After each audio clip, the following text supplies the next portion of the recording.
Saya hari ini mau sharing tentang dari Efesus ya, Efesus 1 yang sudah tadi dibaca oleh Devin, itu dari Efesus 1 ayat 15 sampai 23. Saya hanya fokus mungkin 2 ayat saja ya, ayat 17, 18, itu saya mau fokus 2 ayat mungkin, maksimum 3 ayat tapi 2 ayat saya akan fokus. Dan kenapa dibaca semuanya dari 15 sampai 23? Karena ini satu doa. Ini di bahasa Yunani, bahasa Alkitab aslinya ya, karena bahasa Indonesia kan terjemahan. Bahasa Inggris pun itu terjemahan. Jadi kadang saya dengar ada pengkhotbah Indonesia bilang dalam bahasa Inggrisnya seolah-olah bahasa Inggris itu aslinya. Bukan. Bahasa Inggrisnya di dalam perjanjian baru ini adalah bahasa Yunani ya. Dalam bahasa Yunani dari 15 sampai 23 ini satu kalimat. Tanda titiknya cuma satu di akhir. Ya, jadi ini satu kalimat yang panjang yang adalah doa dari Paulus. Jadi kita harus kalau mau belajar sungguh-sungguh kita harus belajar baca semuanya dalam konteks ya. Kita nggak baca setengah-setengah. Karena keterbatasan waktu saya nggak dikasih 3 jam untuk berkhotbah. Saya dikasih cuma 40 menit, jadi saya mau cuma lihat dua ayat saja pada pagi hari ini. Nah, saya mau mulai dengan, saya ini kan besar, saya kelahiran Pematang Siantar. Ada yang tahu Pematang Siantar di mana? Ada yang tahu? Ini kota kecil sekali ya Pematang Siantar, tapi buat yang tahu, saudara yakin dan percaya, nggak ada makanan seenak di kota Siantar, yang lebih enak daripada kota Siantar ya. Jadi belum pernah harus ke Siantar, rasain makanan sebenarnya itu seperti apa ya. Yang lain itu cuman, ya begitulah ya. Saya ini kelahiran Siantar, tapi memang nggak besar di Siantar. Saya pernah berkunjung kembali ke Siantar karena ada keluarga di sana juga. Dan memang makanannya luar biasa di Siantar ya. Tapi saya besar sekarang ini udah di Australia. Saya berkeluarga, sudah punya 3 anak. Dan saya di Australia sudah sejak tahun 95. Mungkin dari sini ada adik-adik saya ya, yang mungkin yang tahun 95 pun belum lahir gitu ya. Saya di Australia sudah tahun 95. Kalau saya pulang ke Indonesia itu saya kaget, selalu kaget dengan peraturan-peraturan dan mungkin bukan peraturan ya, tapi bagaimana orang Indonesia ini mengemudi di jalan. Itu benar-benar aneh. Karena lampu merah itu bukan stop di sini, ya. Lampu kuning itu juga bukan stop. Di Australia lampu kuning itu orang pelan-pelan dan stop. Di sini lampu kuning orang malah cepet, ya. Itu suatu yang baru buat saya. Tiap kali pulang saya masih aneh. Merah pun orang masih lewat, ya. Dan ditanya itu kan merah, oh itu belum merah banget katanya. Ya. Jadi ada merah banget, itu belum merah banget. Jadi ya masih boleh gitu, udah merah banget baru stop gitu ya. Kalau saudara pernah melihat ya mungkin ke luar negeri atau melihat di sosmed juga ya. Gimana banyak ya sering kali kita, terutama di sosmed ya yang diberitakan. Banyak orang Indonesia kalau di luar negeri itu kelakuannya aneh-aneh. Tapi sebenarnya kalau kita lihat ya, kelakuan seperti itu di Indonesia nggak aneh-aneh. Tapi karena mereka di luar negeri, kelakuannya termasuk aneh-aneh. Kalau saudara menyeberang jalan, di Australia contohnya ya, nggak di tempat penyeberangan jalan, itu bisa didenda. Kalau di sini, ya mau jalan berapa jauh mencari penyeberangan jalan, ya kan? Itu peraturan lokal yang harus kita pelajari. Jadi orang Indonesia juga kalau keluar negeri harus mengerti peraturan lokal. Supaya kita nggak ditangkap ya. Kita lagi liburan ditangkap. Didenda, ya kan kita nggak bisa menikmati liburan kita. Dan sebagai orang Kristen itu sebenarnya seperti itu juga. Sadar nggak kalau kita jadi orang Kristen ya, firman Tuhan berkata di Filipi itu kalau orang Kristen tuh punya kewarganegaraan baru. Kita memang hidup di bumi sekarang ini, tapi kewarganegaraan kita adalah kewarganegaraan surga. Itu ada peraturannya sendiri, benar ya? Peraturannya sendiri supaya kita bisa tidak didenda, kita bisa hidup berkembang, berbuah, ya, bisa bekerja dengan baik. Kita perlu tahu bagaimana seorang yang sudah diselamatkan hidup dalam kerajaan sorga. Itu kita perlu tahu. Pertanyaan saya buat setiap kita di sini adalah, apakah Anda memiliki pengetahuan yang benar untuk hidup dan bertumbuh dengan baik di dalam kerajaan surga sebagai yang punya kewarganegaraan Allah? Tahu nggak? Punya pengetahuan seperti itu nggak? Karena saya sering ketemu, itu banyak orang Kristen tuh nggak tahu. Mereka mengaku orang Kristen tapi mereka tidak tahu seperti apa hidup dalam kerajaan surga. Akibatnya apa? Apa konsekuensinya kalau kita tidak tahu?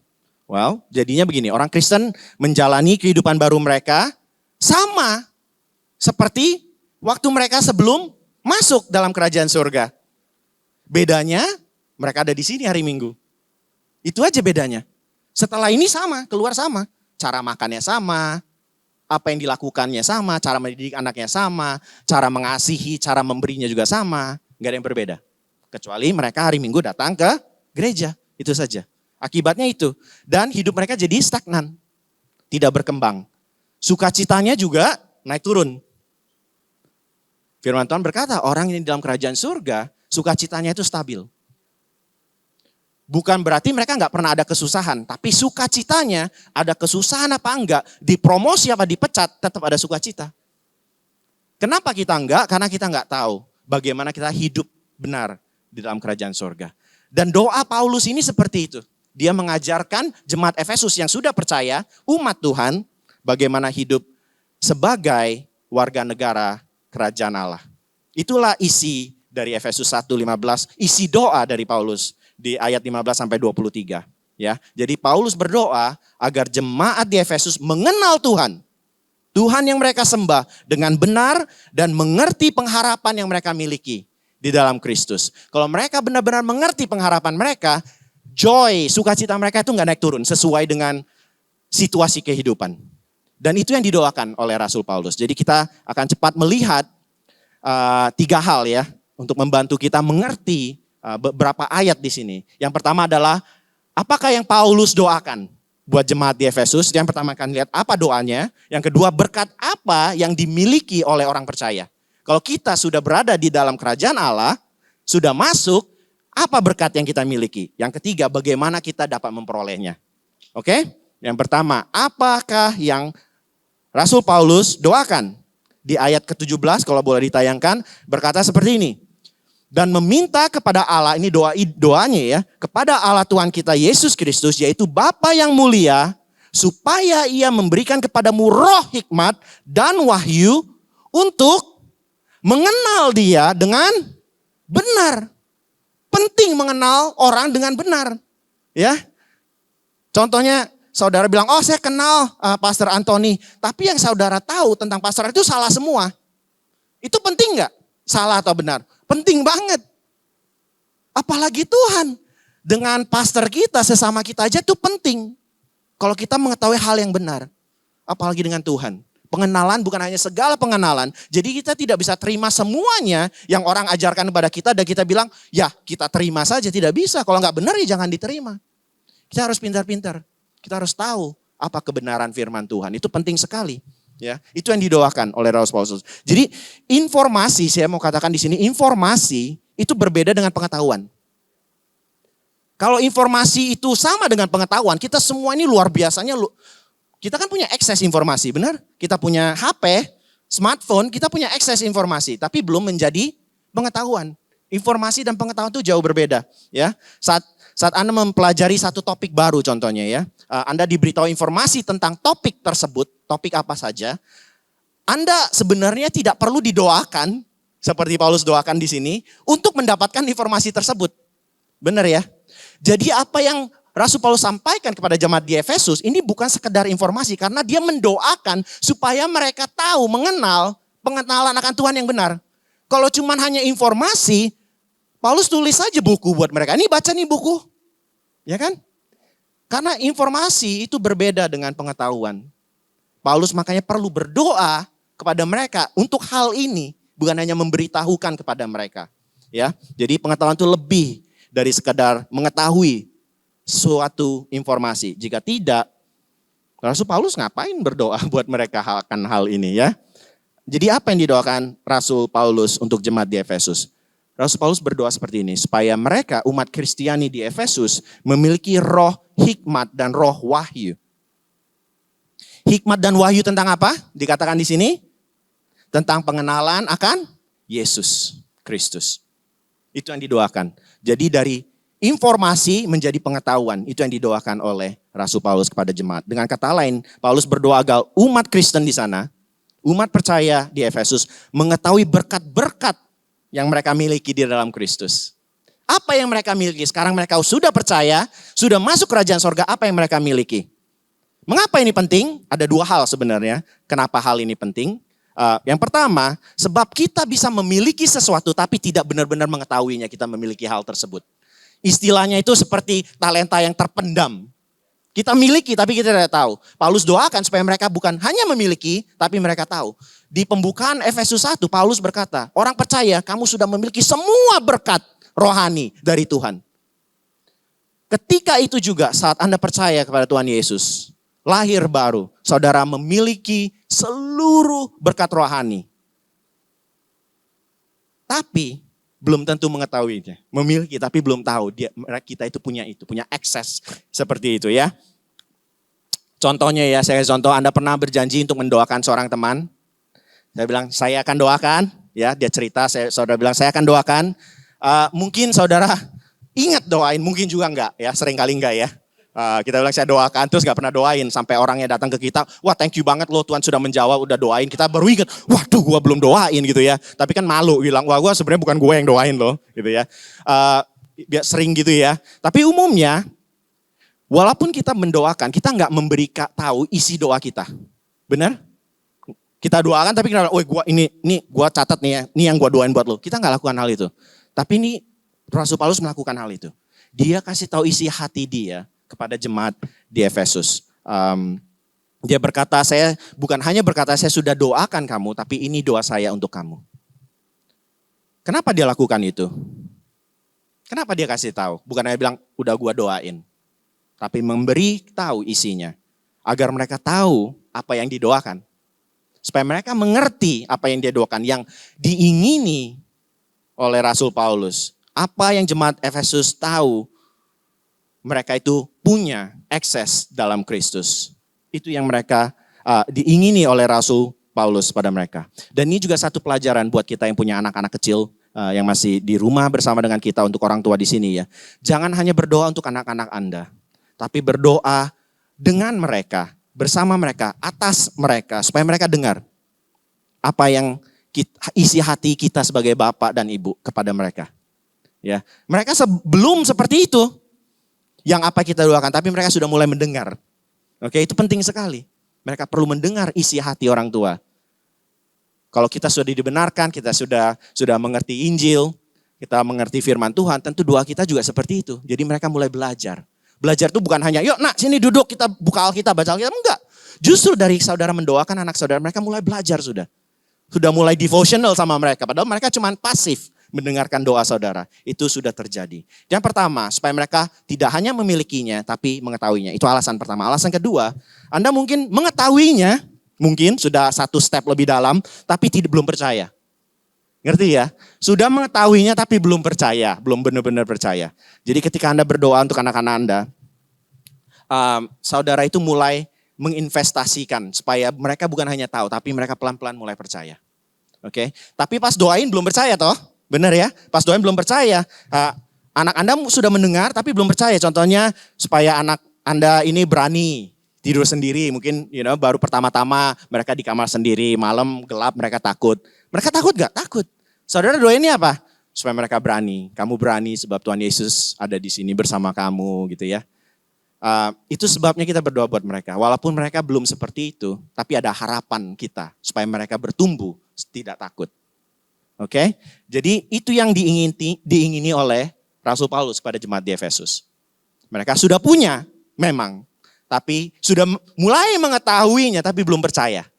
Belum menghidupinya, itu yang diingini oleh Rasul Paulus. Saya beri contoh sedikit ya, satu ilustrasi supaya kita bisa mengerti. Katakanlah suatu hari seorang teman mengunjungi Anda di rumah Anda dan melihat sesuatu di rumah Anda. Ini dia lihat, wah ini unik sekali ya. Yaitu satu perhiasan kecil yang perhiasan kuno lah ya. Udah jelek dan kuno, usang. Yang diberikan oleh orang tuamu udah lama banget, nggak tahu kapan gitu ya. Bertahun-tahun yang lalu sudah. Sebuah perhiasan ini memang nggak istimewa. Ya, nggak istimewa, harganya murah. Bahkan tidak kita sendiri nggak tahu ini kapan diberinya, bukan karena saya ulang tahun atau apa ya, nggak spesial banget, pokoknya cuma dikasih aja. Jadi bahkan karena nggak spesial, anak Anda pun buat mainan, perhiasan ini buat mainan Barbie-nya gitu ya, dipakein ke Barbie-nya gitu, buat anak kita ya main-mainin aja. Tapi teman saudara ini yang mengunjungi Anda mulai berkata seperti ini, bro, lu tahu nggak bro, ini perhiasan ini ya Ini dari abad ke-18 loh. Yang dibuat oleh seorang seniman terkenal, dia buat cuma ada beberapa saja. Ini unik banget dia bilang. Perhiasan seperti ini hanya ada beberapa dia bilang. Kemarin ini ya, baru berapa bulan ini di Christie Auction, ini 100 miliar loh dijual di auction. Langsung kan, woi bos sini, nah ya langsung dijamret tuh anaknya kan ya. Apakah perhiasan itu berharga dari awal? Berharga. Tapi apakah dia nggak berharga sebelumnya? Enggak. Baru setelah dia tahu harganya, baru dia nggak berharga. Orang Kristen mempunyai berkat yang luar biasa kata Paulus.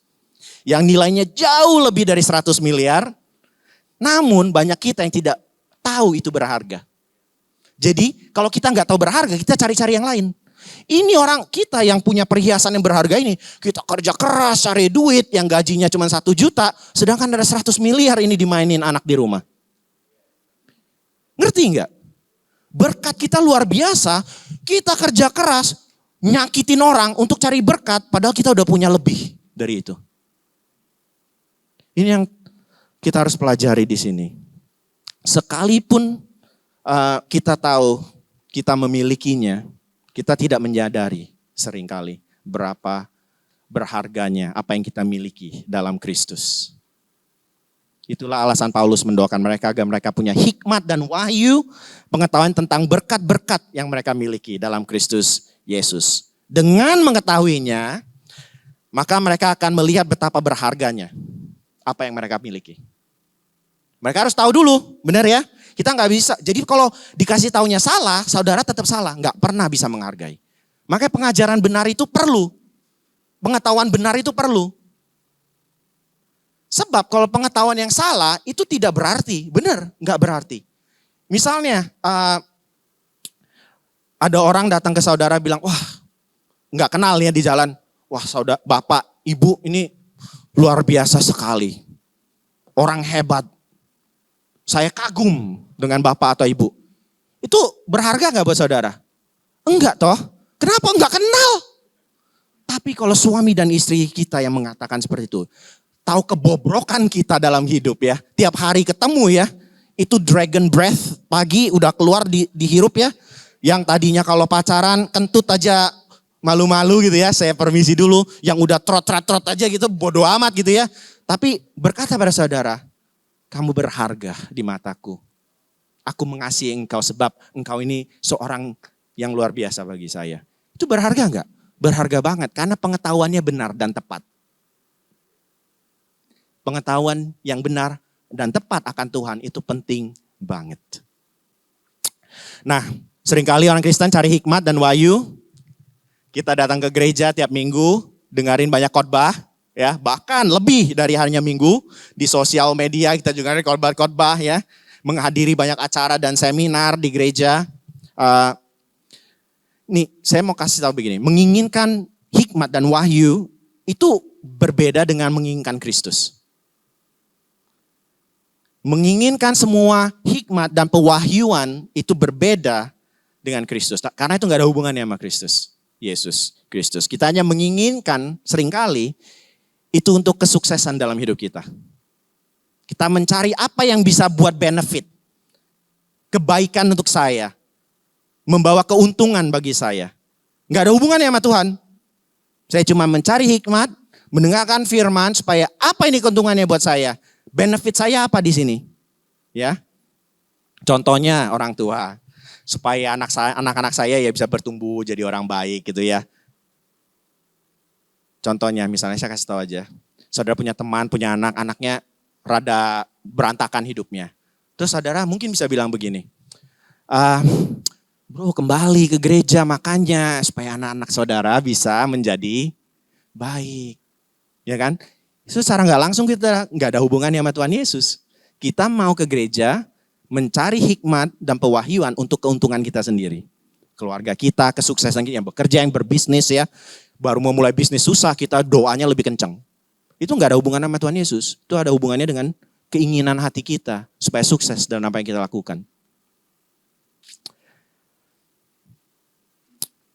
Maka dari itu Paulus berdoa di ayat ke-7 17 ini ya, 1:17 dibilang supaya Allah memberikan kepadamu roh hikmat dan wahyu, bukan untuk apa-apa, tapi untuk mengenal Dia dengan benar. Saudara yang ke gereja hanya satu hal, supaya saudara mengenal Kristus dengan benar. Pengenalan akan Kristus yang benar. Bagaimana Anda bisa tahu kalau Anda sudah percaya betapa berharganya berkat itu yang Anda miliki dalam Kristus? Bagaimana bisa tahu? Gampang sebenarnya untuk bisa tahu. Saudara mulai koreksi ya. Saya sudah percaya belum kalau apa yang saya miliki ini berharga dalam Kristus ya, berharga. Lihat bagaimana Anda memperlakukan firman Tuhan. Apakah Anda memperlakukan firman Tuhan hanya seperti pusaka yang usang, yang seperti perhiasan yang usang yang dikasih orang tua itu?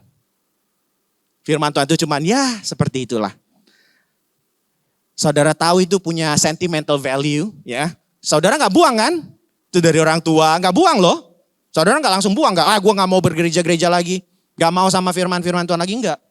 Saudara mau ada sentimental value. Tapi makanya gak buang, tapi tidak berharga. Bukan sesuatu yang berharga buat saudara. Jadi makanya mengumpulkan debu di rumah. Seperti perhiasan tersebut. Dilalaikan dalam kehidupan saudara. Paulus mengajarkan kepada jemaat di Efesus, salah satu kebutuhan terdalam manusia adalah pengenalan akan Kristus yang benar. Perjumpaan pribadi dan keintiman dengan Tuhan Yesus. Itu kepentingan, keperluan, kebutuhan yang terdalam. Bukan hanya knowledge, tapi pengenalan yang benar. Bukan hanya informasi ya. Jangan hanya datang untuk mendapatkan informasi. Buang-buang waktu, buka aja firman Tuhan di rumah. Itu udah dapat informasi sebenarnya.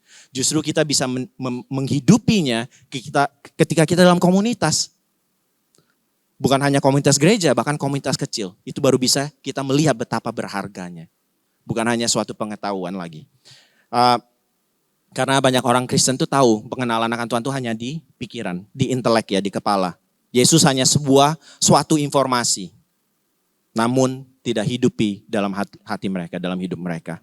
Sebagai harta yang sangat berharga dan indah bagi mereka.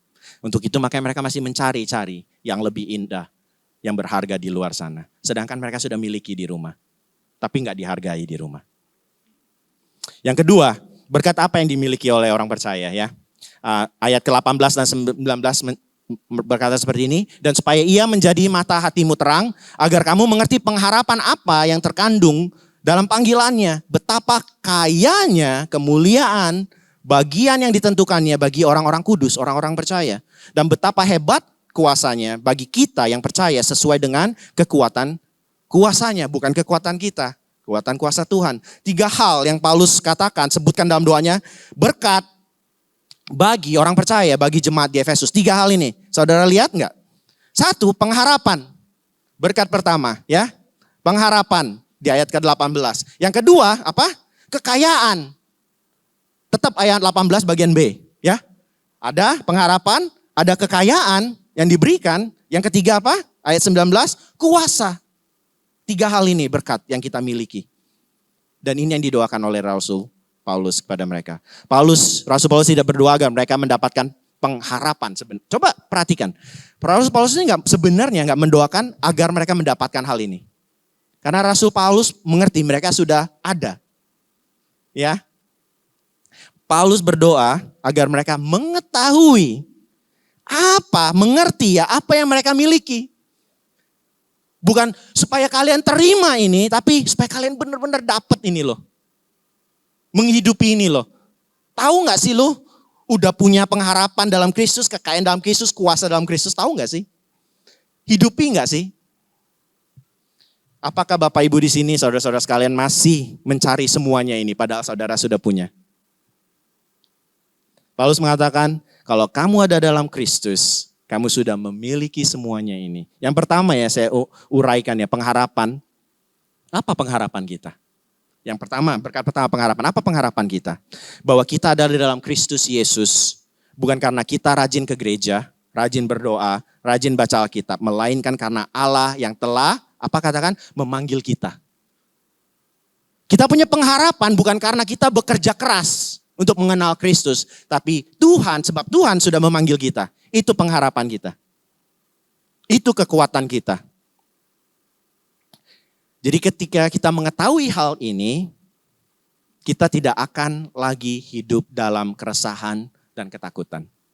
Karena pengharapan kita tidak bergantung dengan performanya kita. Tapi bergantung atas panggilan Tuhan atas hidup kita.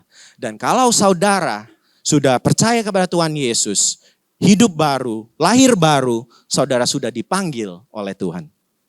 Enggak perlu cari panggilannya lagi. Saudara sudah dipanggil, karena yang belum dipanggil tidak bakal akan bisa mengaku bahwa Kristus, Yesus adalah Sang Raja dan Tuhan. Nah, namun contohnya ya, yang kita kalau ketakutan dalam hidup, kita jadinya benar-benar bekerja keras sampai sacrifice semuanya. Keluarga kita, anak-anak kita, kita sacrifice untuk mencari nafkah, ya. Sacrifice hubungan kita dengan sesama, backstabbing teman bisnis. Itu yang kita lakukan kalau kita punya keresahan dan ketakutan. Karena kita berusaha dengan kekuatan sendiri. Ya. Dan ketika saudara kita, sesama kita jemaat atau satu komsel atau siapa saja dalam hidup kita yang menegur hidup kita, kita akan hancur. Kita akan hancur. Karena kita hidup dalam ketakutan itu. Dan juga sebaliknya benar. Seperti ini juga, saudara kalau melihat ada saudara kita yang salah, kita juga takut menegur. Kenapa? Karena takut dibenci. Takut gak disenangi lagi, takut gak diundang makan lagi. Contohnya. Padahal kalau kita gak menegur, itu kita gak mengasihi dia loh. Ya, teguran orang tua kepada sang anak contohnya, itu karena kasih, bukan karena benci. Kalau kita gak menegur anak kita, itu gak mengasihi. Kalau kita gak menegur sesama kita, yang kita tahu, yang Tuhan berikan kepada kita, loh ini loh saudaramu ini jalannya udah gak benar nih. Saudara gak tahu, saudaranya gak mengasihi dia. Saudara gak lakukan itu seringkali karena kita takut. Takut ditolak. Kita rindu penerimaan mereka. Namun saya gak bilang kita harus males-malesan. Ya, nggak bekerja keras, bukan itu. Ataupun kita nggak mengasihi orang, semua orang kita tabrak saja. Kita tegur semua, bukan itu juga. Firman Tuhan berkata, perkatakanlah kebenaran dengan kasih. Jadi dua-duanya itu harus ada. Bukan hanya kasih saja, tapi nggak pernah menegur. Dan juga tidak menegur saja, tapi tidak ada kasih. Kita lakukan semuanya itu bukan karena lagi rasa takut. Atau ingin mendapatkan sesuatu dari orang tersebut, dari bos kita, dari sesama kita, penerimaan mereka, undangan mereka. Tapi kita lakukan itu karena apa yang sudah kita miliki dalam Kristus. Kita sudah mulai mengerti. Kita punya apa, akses seperti apa dalam Kristus. Kita lakukan itu dengan sukacita. Filipi 1 ayat 6 berkata, akan hal ini aku yakin sepenuhnya, yaitu ia yang memulai pekerjaan yang baik di antara kamu akan meneruskannya sampai pada akhirnya pada hari Yesus Kristus. Jika Tuhan telah memanggil Anda, Dia sendiri yang akan menyelesaikan pekerjaannya di dalam hidup Anda saat Yesus datang kembali kedua. Jika Anda orang percaya, Rasul Paulus berdoa agar Anda mengetahui pengharapan yang Anda miliki dalam Dia. Jangan hidup lagi dalam ketakutan, tapi hiduplah dengan pengetahuan dan pengharapan yang Anda miliki dalam Kristus. Jangan lagi hidup dalam kekhawatiran akan masa depanmu, masa depan anak-anakmu. Sebab Allah telah memanggil kamu. Dialah yang memulai pekerjaan, yang memanggil saudara, maka dia juga yang akan menyelesaikannya. Yang kedua, kekayaan. Ayat ke-18b, sebelumnya di Efesus 1 dan 11, Rasul Paulus sudah bilang ya, tentang warisan yang kita orang percaya peroleh dari Kristus. Oke, itu pembukaan di ayat 11. Jadi beberapa ayat sebelumnya, itu Paulus bilang warisan yang kita miliki kalau kita dalam Tuhan itu banyak sekali ya. Tapi kekayaan, warisan di sini itu berbeda. Bukan yang kita miliki karena kita anak Tuhan. Coba kita perhatikan di sini ayat ke-18. Paulus berbicara sebenarnya tentang kita orang Kristen, ya orang percaya. Kita adalah warisannya Tuhan. Berbeda ya, mungkin ini kurang jelas dalam bahasa Indonesianya, tapi bahasa Inggrisnya, bukan bahasa aslinya ya, bahasa Inggrisnya lebih jelas. Bahasa Inggrisnya berkata seperti ini, the riches of his glory, inheritance in the saints. Jadi dikatakan kalau Tuhan melihat saudara, ini Tuhan lihat warisannya loh. Begitu berharganya hidup saudara bagi Tuhan. Dia bilang ini warisanku. Hidup saudara ini warisannya Tuhan. Jadi kekayaan di sini adalah warisan Tuhan. Kita adalah warisan Tuhan. Kamu berharga, Tuhan mengasihimu, Dia menghargaimu sampai dijadikan warisannya Tuhan. Jika Anda mengetahui secara mendalam dan pribadi bahwa Anda begitu berharga di mata Tuhan sehingga menjadi warisannya, bagaimana mungkin Anda masih hidup cemas dalam hidup? Ini Tuhan di atas segala, Tuhan menciptakan segalanya. Mengasihi saudara sehingga saudara ini dianggap warisannya. Bagaimana kita bisa hidup cemas, kekhawatiran lagi, atau ketakutan bahkan? Nggak mungkin. Anda tidak perlu lagi berdoa memohon kepada Tuhan supaya mendapatkan kekayaan duniawi sebenarnya. Nggak perlu lagi berdoa seperti itu. Karena kita sadar Tuhan memandang kita, Dia melihat kita sebagai warisannya. Yang indah dan berharga. Itu yang kita miliki. Yang ketiga, kuasa, ayat 19. Orang Kristen mempunyai kuasa yang bekerja di dalam diri mereka. Yaitu apa? Roh Kudus. Yang bekerja dalam hidup saudara. Tidak hanya Anda dipanggil, setiap kita dipanggil oleh Tuhan. Saudara, setiap kita juga diperlengkapi oleh Tuhan dengan kuasa Roh Kudus. Penuh kuasa.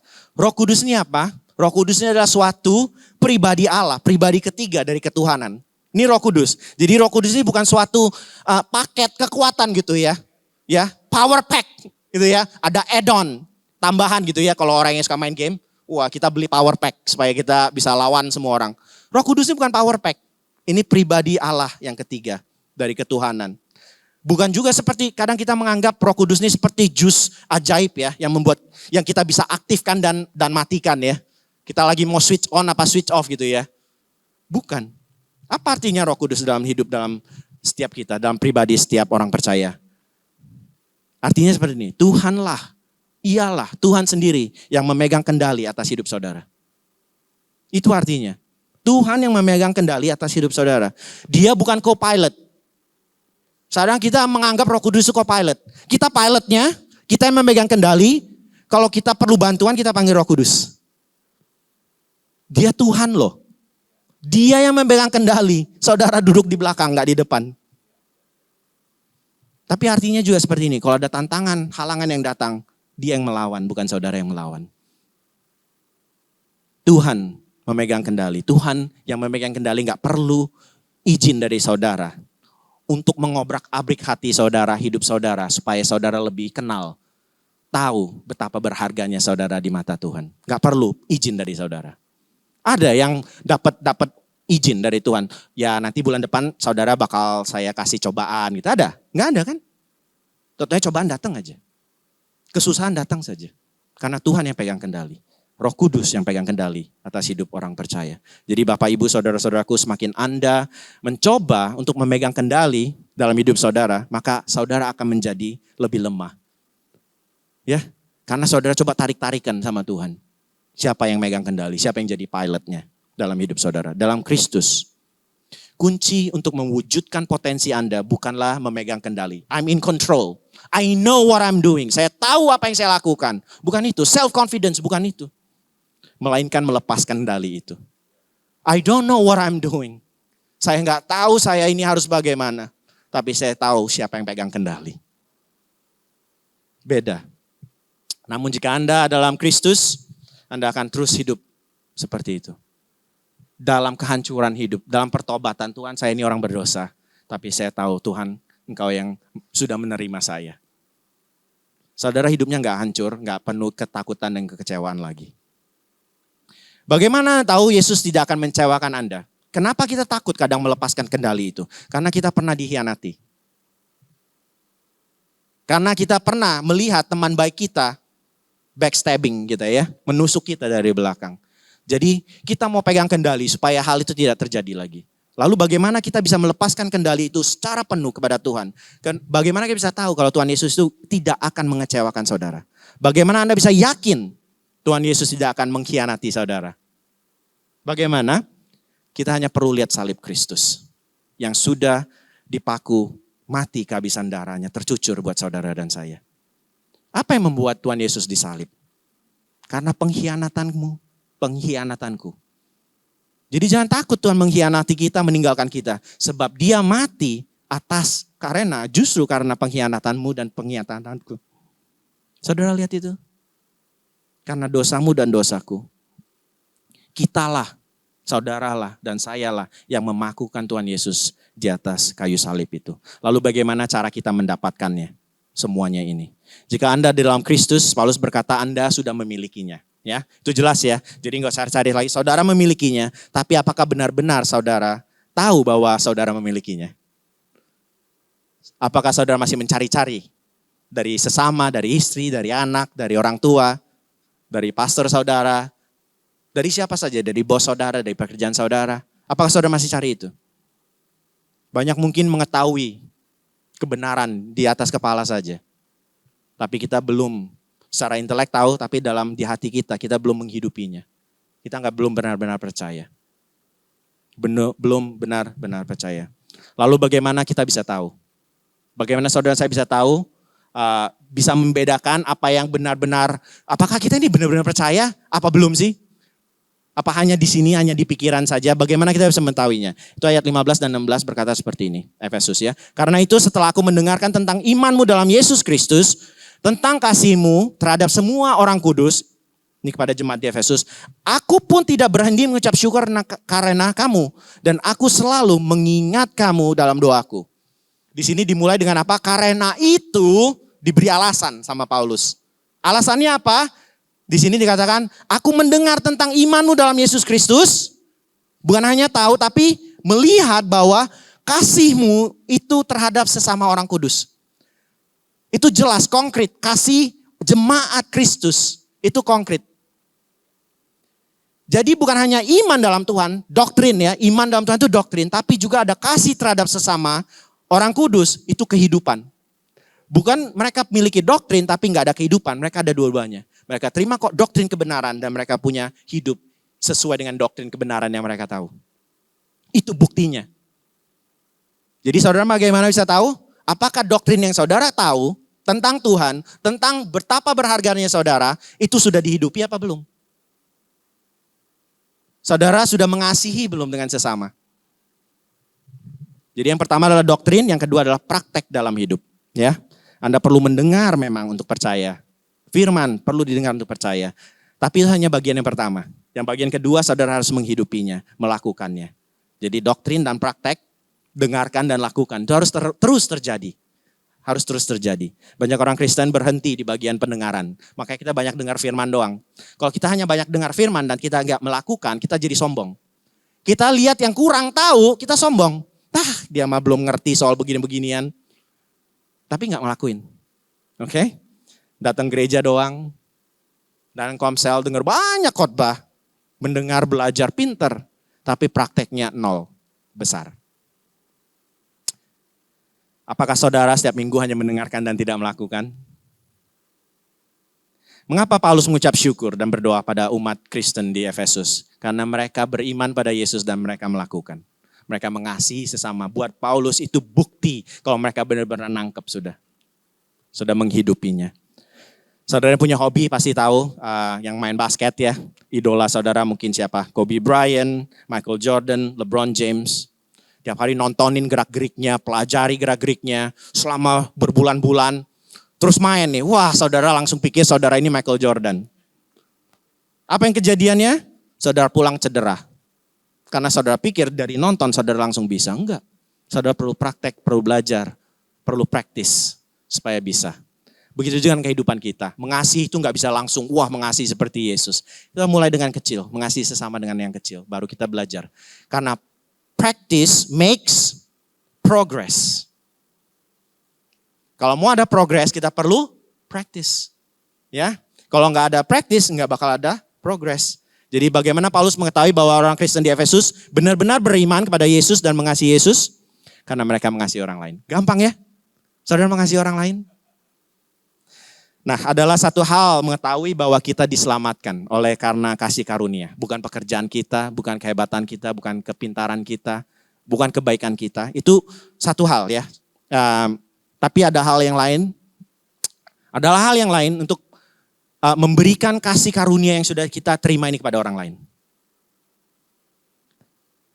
Kita bersyukur ketika kita tidak dihakimi atau dihukum oleh Tuhan karena kebodohan kita. karena dosa kita. Kita bersyukur ya atas kasih karunia Tuhan. Tapi apa yang terjadi ketika orang bersalah dengan kita? Kita buang-buang jauh tuh namanya kasih karunia. Kasih anugerah. Apa ini dia? Kita langsung marah, kita nggak memaafkan, kita lupa. Kita sudah dimaafkan dengan dosa yang lebih besar oleh Tuhan. Itu kita berarti belum menghidupi. Kita perlu praktek hal itu. Kita perlu lakukan hal itu. Jadi orang Kristen secara definisi adalah orang-orang yang diberi kasih karunia Tuhan. Artinya apa yang kita miliki itu kita tidak layak terima. Pengampunan, kehidupan yang saudara miliki sekarang itu saudara tidak layak untuk terima. Itu orang Kristen. Tapi namun kita dapatkan semuanya itu dalam Kristus. Bukan karena kemampuan kita, kehebatan kita, tapi karena anugerah semata-mata dari Tuhan. Itu definisi orang Kristen. Bukan kehebatan kita, tapi Tuhan yang mengasihi kita. Sebagai orang berdosa kita layak dihukum mati. Karena dosa kita, Anda dan saya lah yang seharusnya selayaknya disalib. Mati kekal, disalib, dipaku di atas salib. Namun Tuhan Yesus berkata seperti apa? Saya akan menggantikan kamu. Bukan hanya janji yang dia berikan, saya akan menggantikan kamu. Tapi dia lakukan hal itu 2000 tahun yang lalu. Saudara berharga, tahu saudara berharga kenapa? Sebab Tuhan yang berharga menjadi gak berharga waktu disalibkan. Supaya saudara yang gak berharga menjadi berharga di mata Tuhan. Ada suatu pergantian yang terjadi di atas kayu salib. Yesus telah membayar lunas apa yang pantas saudara dan saya terima. Supaya lagi kita gak perlu membayarnya. Supaya lagi kita gak perlu tertekan. Ada condemnation dalam hidup kita. Kita sudah dibenarkan karena perbuatan Tuhan Yesus, bukan perbuatan kita. Maukah saudara yang belum percaya pada pagi hari ini menaruh iman kepada Tuhan Yesus? Jangan nunggu saudara baik, saudara gak bakal akan cukup baik untuk bisa diterima. Saudara perlu datang apa adanya kepada Tuhan. Karena kebaikan Tuhanlah yang membuat kita bisa ada kebaikan dalam hidup kita. Jika Anda belum percaya dan beriman pada Yesus, lakukan pagi hari ini. Sebab Yesus sudah membayar lunas semuanya bagi saudara. Namun juga buat yang sudah percaya, Paulus berdoa di ayat 16. Sebagaimana mereka perlu terus diingatkan, saudara juga dan saya juga perlu terus diingatkan akan kebenaran dan janji-janji firman. Kita juga perlu diingatkan terus menerus kalau kita ini berharga dan apa yang sudah Tuhan Yesus lakukan di atas kayu salib.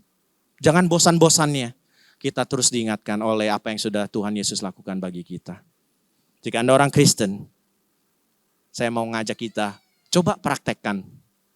Coba praktekkan. Kita bukan mencari perfection, tapi kita mencari progress. Supaya kita lihat 1 bulan di bulan depan kita lihat, oh saya ini sudah lebih mengasihi. Saya sudah lebih sabar daripada 3 bulan yang lalu, setahun yang lalu. Saudara sudah berapa lama jadi orang Kristen? Coba lihat apakah saudara lebih mengasihi, lebih sabar daripada tahun lalu, 2 tahun yang lalu? Apa tetap sama? Apa jangan-jangan 30 tahun jadi orang Kristen, saudara hanya umur 5 tahun sebenarnya dalam kerohanian. Karena diulang-ulang saja. Yuk kita berdoa.